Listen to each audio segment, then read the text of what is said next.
Ikaw ba ay tuluyan ng kinalimutan ng taong mahal mo at binaliwala ka na talaga niya? At hindi naman kayo hiwalayng dalawa, pero ikaw ay dinededma na ng partner mo.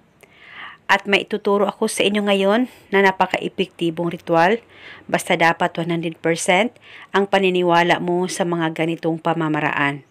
At itong ritual ay pwede gawin sa kamag-anak nyo na matagal nang hindi nagpaparamdam sa inyo, lalong-lalo na sa karelasyon nyo na kinalimutan na kayo. Kaya gawin ito sa kahit na anong araw o oras na gusto mo. At paniguradong maaalala ka niya at magpaparamdam siya agad-agad sa iyo. Una, ang gagawin mo lamang, kumuha ka ng papel at panulat at isulat mo ito sa papel. Pangalan at apelyido, ako ay iyong maaalala at ngayon mismo magpaparamdam ka. Isulat mo lamang ito ng 3 beses, pangalan at apelyido at iyong hiling.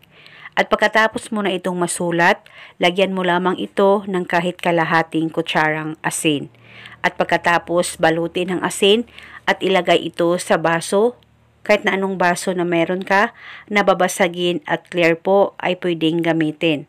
At saka lagyan mo ito ng kalahating tubig. At pagkatapos hawakan saglit ang baso, hawakan sa 2 kamay mo, ilapit sa bunganga mo, at banggitin mo lamang ang nakasulat sa papel ng 3 beses. At pagkatapos itago itong ritual sa safe na walang makakakita at makakaalam. Pwedeng hindi natakpan ang ritual, basta itago ito hanggang 7 araw.